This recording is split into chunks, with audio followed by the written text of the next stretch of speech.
Zhalgas Zhumagulov coming in here at minus 160 against the debuting Joshua Van. Plus 160 for Van in the flyweight division. Touched on it earlier, but Zhalgas was supposed to fight the UFC Vegas 75 2 days ago, and now he's going to be fighting on the UFC Jacksonville card here. 1-4 in his last 5 for Zhalgas and 5-0 for Joshua Van.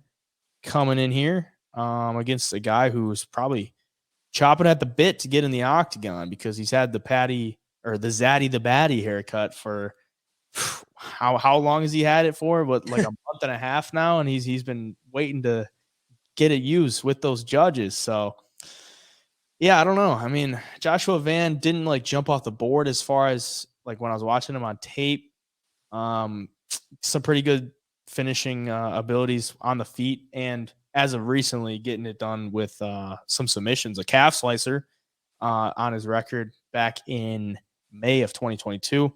His last fight was December of 2022. He was scheduled to fight on the Contender Series this August, and then they're like needed to bring him in to fight Zhalgas because they needed to get Zhalgas a fight. So he's skipping that, and he's taking on Zhalgas here. But what are you thinking? Yeah, it is tough because, I mean, Zhalgas gets a bad rap because of his record in the UFC. But, I mean, you look at it and all the split decision losses. I thought he beat Charles Johnson. I watched that fight twice this past week. I thought he beat Charles. He landed some really good shots to the leg with the calf kicks. Landed some shots, too. For being the shorter fighter, he's pretty aggressive, and his striking's not bad. Like, he'll hit you, maybe not the hardest, but he will find the chin at some point. He's pretty damn tough, too. I mean, he's got knocked out by Manel Kape, but other than that, these guys are having to go to decision with him.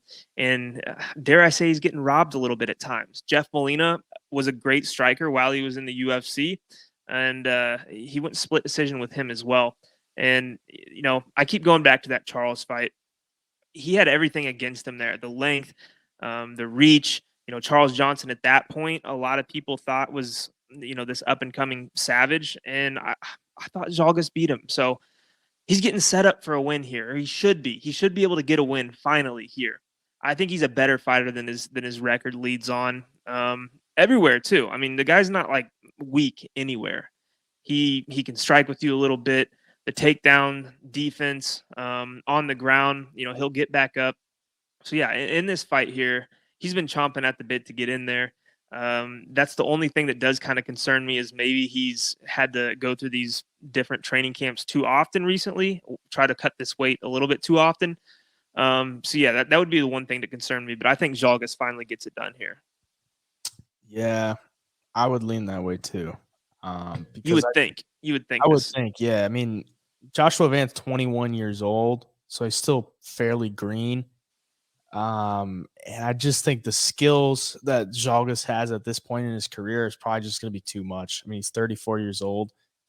He's been around for a long time. He's fought in, Fight Nights Global. He's fought in the UFC a lot. And he's got a lot of experience. I mean, he beat Tyson Nam in Fight Nights Global, beat Tajir Ulanbekov in Fight Nights Global. And even though a lot of people think that he didn't win that fight or he lost, or he won a split decision against Ali Bakhatinov, and that was a split decision win. So maybe the karma came back around, and that's why he's not getting the dross to these judges. But either way, I think the skills will be too much for him, for Joshua Van at this stage in his career. Maybe down the road he could be a little bit better. He showed a lot of talent as far as what I've seen on film, but I think Zhumagulov should be able to get it done.